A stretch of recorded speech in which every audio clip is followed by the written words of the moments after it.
Hello, and welcome. So I don't really like the Stalker series as much as the Metro series.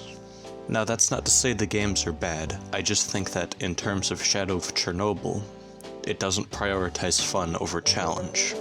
What I mean is that there are so many mechanics that don't have, like, counter mechanics, like weapon and armor durability being impossible to repair, and that you can literally run out of artifacts on the map. But in the same breath, every other game after this has one or two little tweaks here and there that fix every issue I have with this game.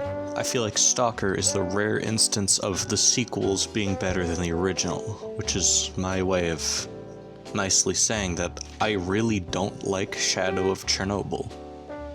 And moving on from that future controversy, I should probably say some things that I like that apply to the entire series so I don't have to repeat the same points over and over again as this video goes on.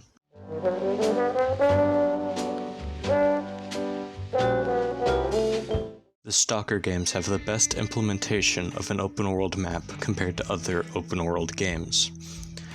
This is because they split their massive map into smaller zones that still allow NPCs to travel between them. And because of all of the separations in the map areas, the games are really stable, and I've never really had to worry if they were going to crash.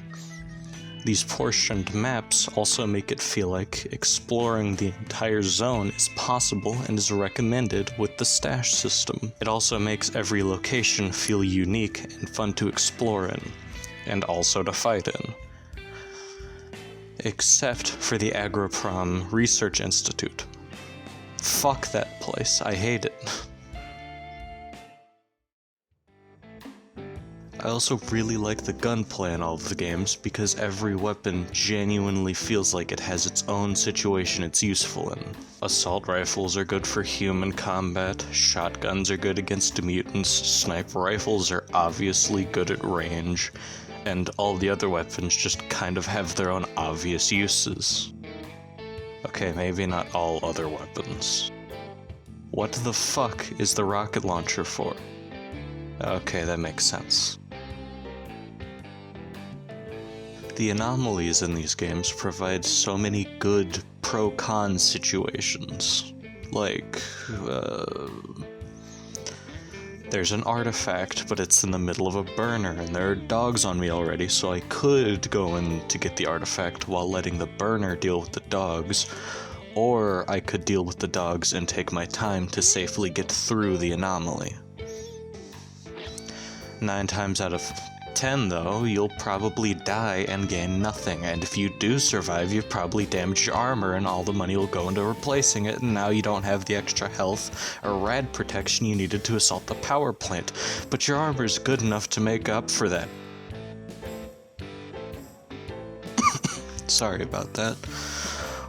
While I'm on the topic of artifacts though, most of them do have pretty self-explanatory names and effects, like flame reducing fire damage, and gravity increasing carry weight capacity. Other artifacts, on the other hand, have some effects that sound useless to 90% of people, like rupture reduction. I've played these games for a while, and I don't know what they do, and it has never seemed to help me before. Since writing that last part, I did look it up, and it is defense against wound opening, but my point still stands. It hasn't helped me before. And given my previous statements on anomalies, you'd probably assume I don't like the process of artifact hunting, which would be wrong. I love the process because it has so many little situations that pop up from ranging should I loot the entire anomaly and get every artifact from it, or should I keep this rare one that is worth a lot, but I can manage the downsides of it. And honestly, the process of it all is just generally fun every time. Okay, most times it's kind of mostly fun. So I feel like I've had mostly positive things to say for the overall mechanics of the series. as well as some negatives. Okay, a lot of negatives. So, to wrap up the whole overview section, I think I should say that I do like the Stalker games, except for Shadow of Chernobyl. Sorry if that one's your favorite, but I really don't like that one. And even though I do have my issues with the series, I still think Stalker is one of the best open-world survival games. So I think I should probably get into the games themselves.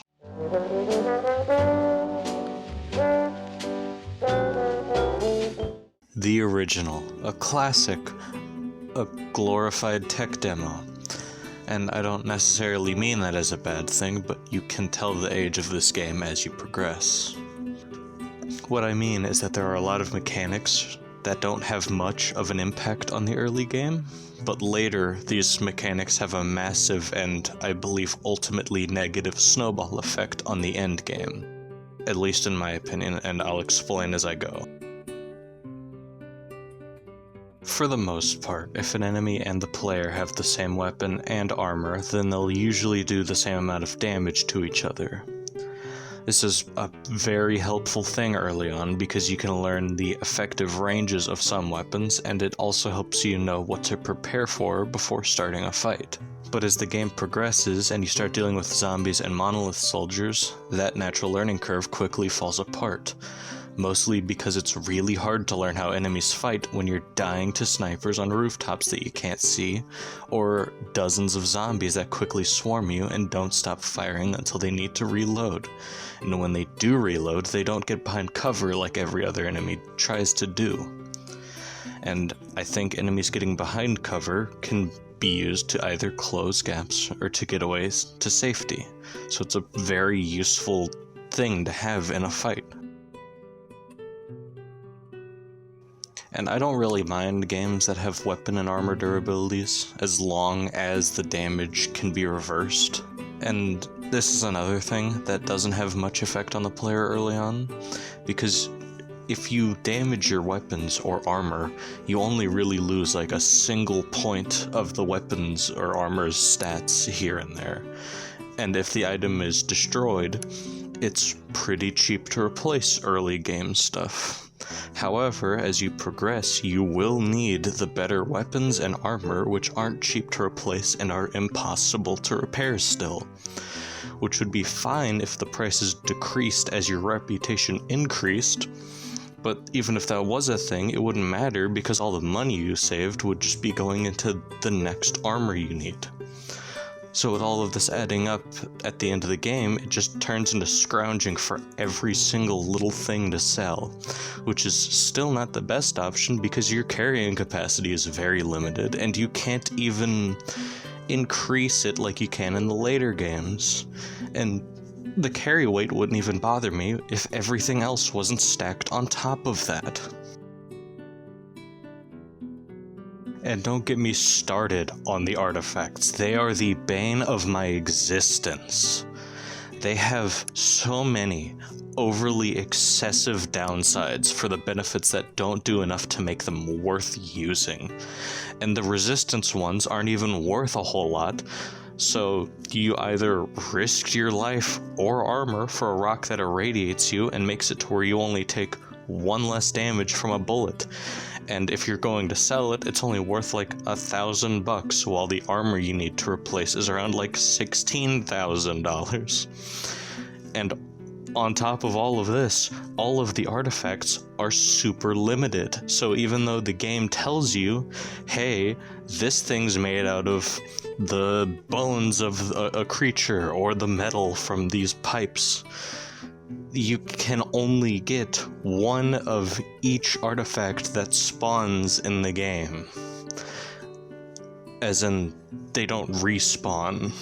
So if there's an artifact that only exists in one instance throughout the entire game, and you accidentally sell that because you don't know it's the only one that exists, then you are fucked and you can never get it again.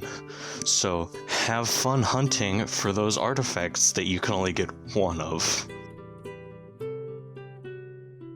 honestly, everything else about the game is good though. The environments are beautiful, the gunplay is fun, and I honestly haven't played a game from around this point in time that felt more stable and had really no game-breaking glitches that required a full reset of the playthrough. So what I'm saying is this game is so much better than Fallout 3, which came out a year later, from a larger developer, with more money put into it. So there's that. And I guess while I'm on the topic of games coming out after Shadow of Chernobyl, here's...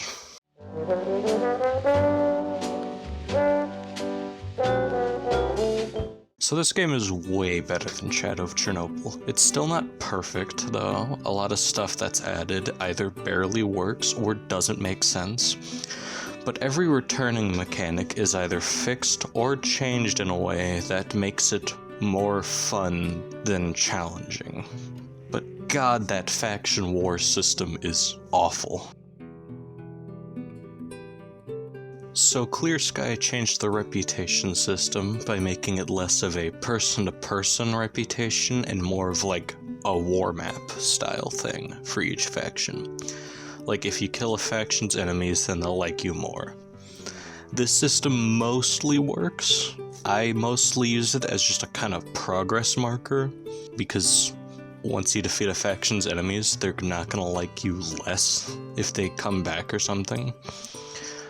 But it also just turns into, how close am I to getting a discount for this gun? Or, when do I unlock the Seva suit for the Stalkers?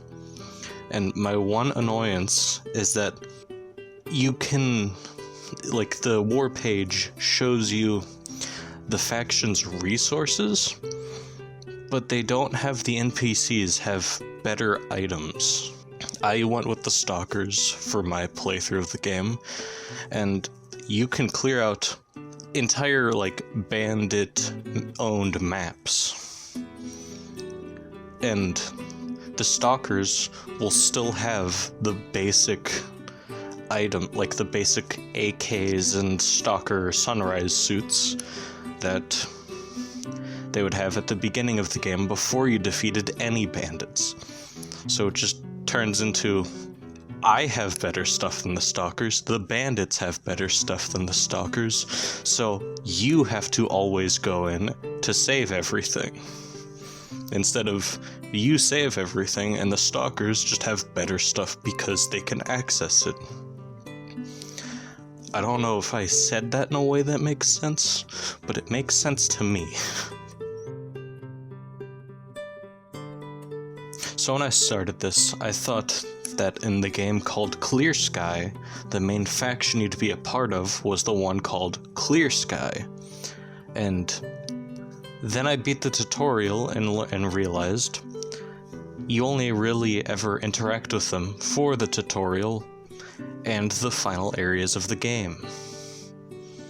And I don't mind the idea of being forced to leave the shut-off faction so that they aren't found out for having the one guy who's ever survived an emission being on the part of their, like, army forces, I guess. Like, you know, keep the attention off of you sort of stuff. I just wished they were more important than just being the tutorial on how factions work.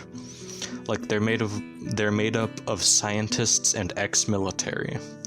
So maybe they can give you upgrades for armor that only the military or even scientists would have, so that you take less damage from anomalies than, like, anyone else in the zone would. I don't know, I just wished that maybe your reputation that you build up at the beginning of the game with these guys meant more than just, hey, you have a couple friendly people following you in the final area. But, you know, I've been on the reputation thing for a while, and the factions, so I should probably move on to something that I do like that they changed in this game, which is the artifact hunting. So in this game, unlike Shadow of Chernobyl, they actually made artifact hunting feel like you were hunting for something. They made artifacts to where they aren't on the ground anymore, just like waiting for you to get to them and pick them up. They made it to where the artifacts are completely invisible until you use a detector near them, which I like. That's a big mechanic for this game and the next, which I kind of like. It makes it difficult, but not like impossibly difficult. Well, not in the next game, but in this one, I only recently built up the patience to look for anomalies in this game, because when I first played, I just thought that there was too much shit happening in anomalies to get through them. Like, aside from having to deal with the anomaly itself, you know, a burner burning you alive, or it's called like fruit punch or something, literally eating away at you like acid, or gravity itself reversing and slamming you into the ground at Mach speeds. You also have to deal with radiation, or like psionic fields, or some other shit that makes the anomaly feel needlessly annoying to get through. Like, if Shadow of Chernobyl had their artifact hunting as trivial, then Clear Sky made it basically impossible early on. So combat in this game is basically the exact same as Shadow of Chernobyl, with only one real major change.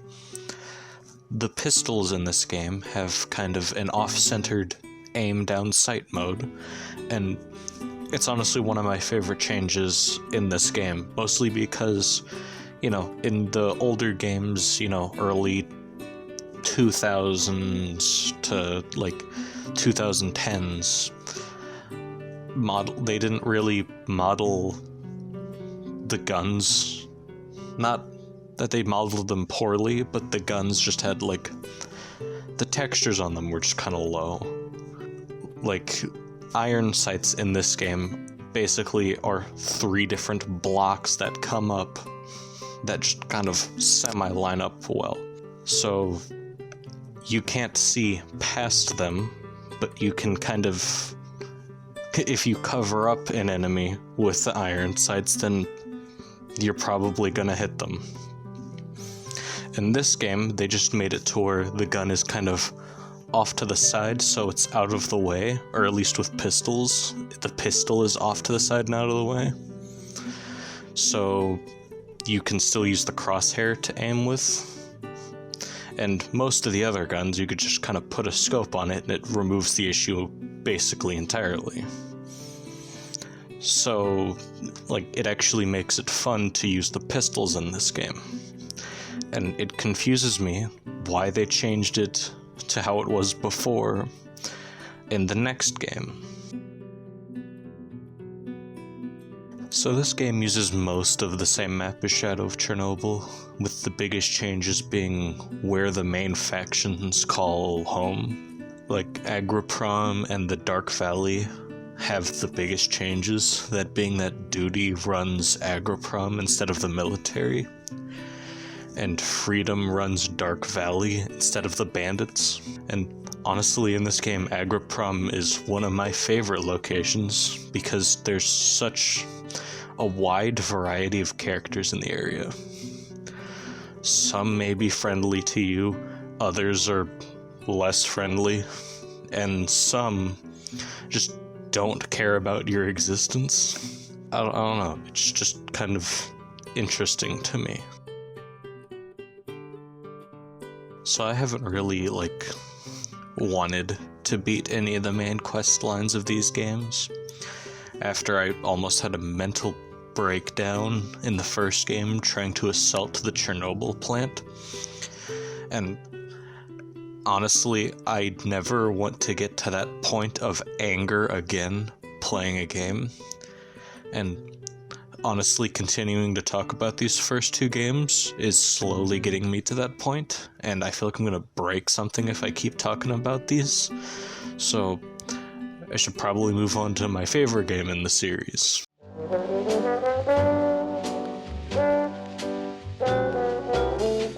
So this is my favorite game in the entire Stalker series, because it feels like it accomplishes everything that the other two games were trying to do. And I also realize at this point that this video kind of just turned into comparing all of the games to each other. But honestly, given that I'm just talking about the gameplay, it was probably gonna happen. And also, I liked making all the stupid titles that you've seen throughout this video, like this one coming up. So this game once again changed how the factions work, and most importantly how they interact with the player, by making them more often than not just very neutral to the player, meaning that you could just kind of walk past a battlefield and have no one directly shoot at you.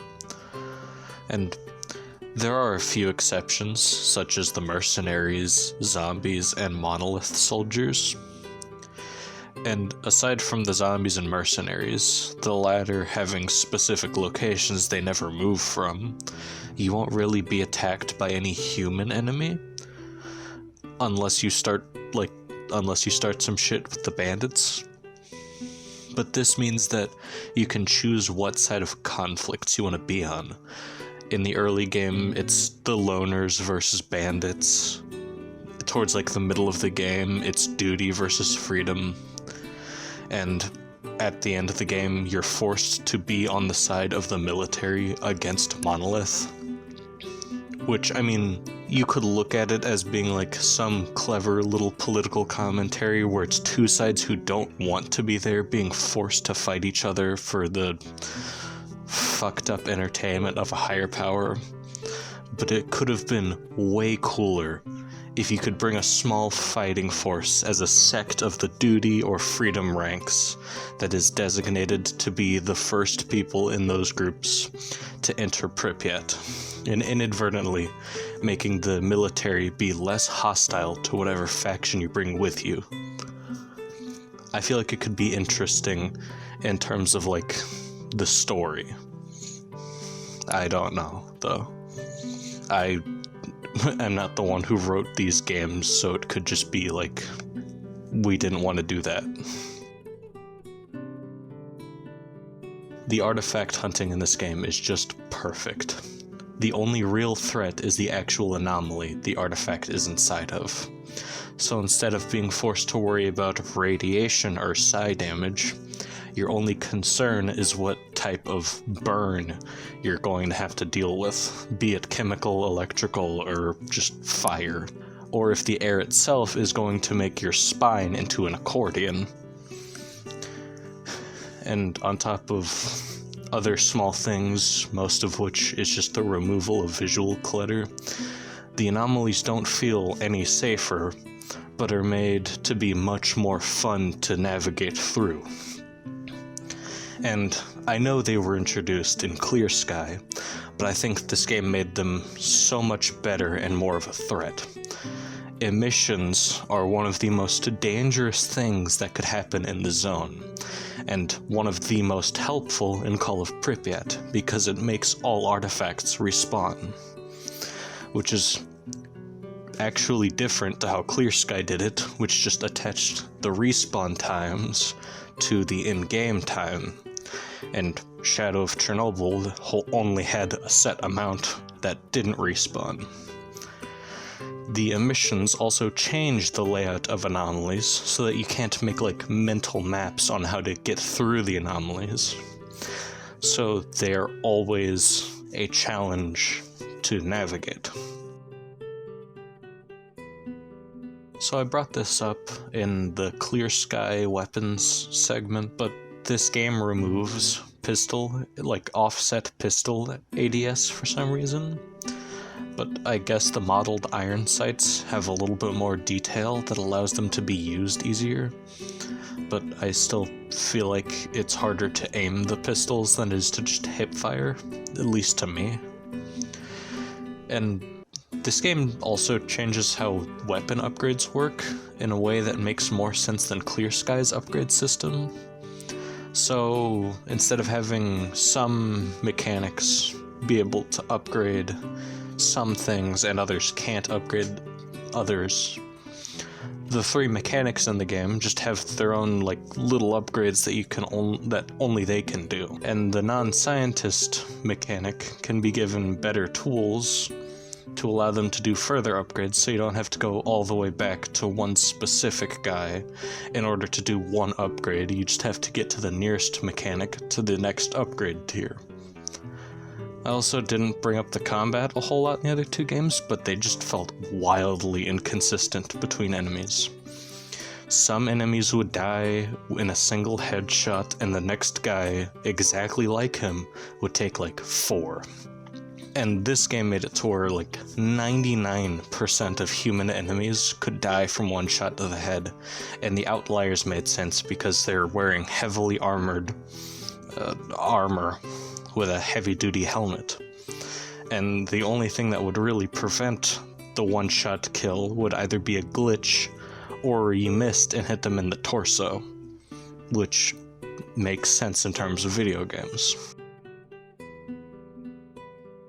This game also has way fewer map zones, but within the 3 map zones, there are more locations that feel less empty than the other 2 games.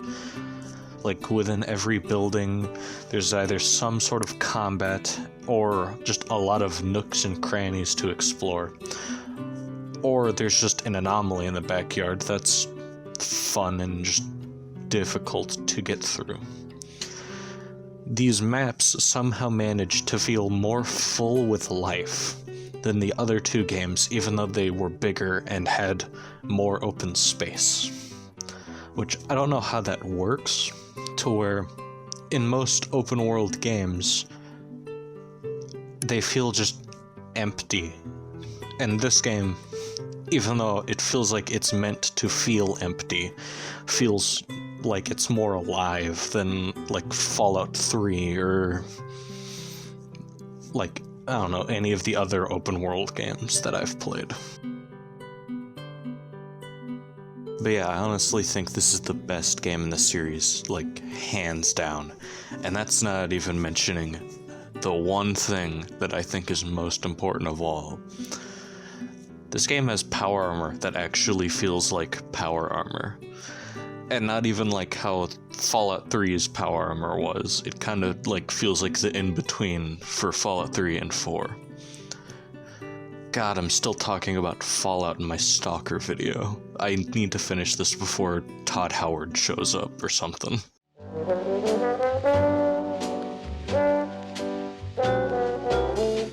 So yeah, if someone somehow finds this video and has never played any of the Stalker games before, I personally think that the best place to start, if, again, you're just going into this with the idea of wanting to play just a fun first-person shooter or survival-type game, I'd say to start with Call of Pripyat, as long as you don't really care about, like, the story of the other 2 games.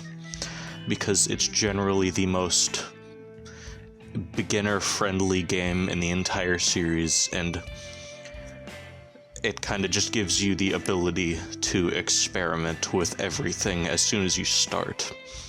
And if you don't feel like experimenting with everything is fun to do early on, then you can go around and like ask the NPCs how things work in the game. And also, like, most of the wikis are very well explained for this game. So yeah, I guess I should just get to the outro that honestly you could probably just ignore.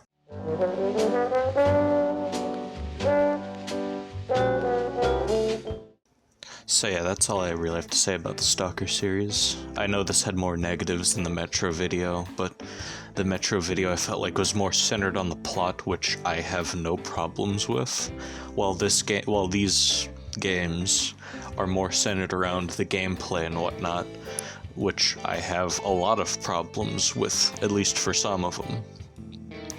And I felt like I was able to address the things I don't like about these games because I didn't have to address story, and I'm not really one who writes stories, so I can't really address story that well. And honestly, I just think people ignore the issues with the gameplay because people see these games as basically like the classics, and everyone always attaches classic to can do no wrong, which I just think isn't a thing. I don't think people should attach classic to perfect. And honestly, before I piss everyone off who sees this, who likes these games, I also like the games. I just see a lot of the issues with it. All of the music used in this video is probably from the Stalker games, but I have probably all of it linked in a playlist on my channel. All of the drawings you see are done by me, and the editing is done by me. And my next video will either be some low-effort commentary or the Chernobylite video, so hopefully you'll come back for those. And I honestly think that's it. So, bye.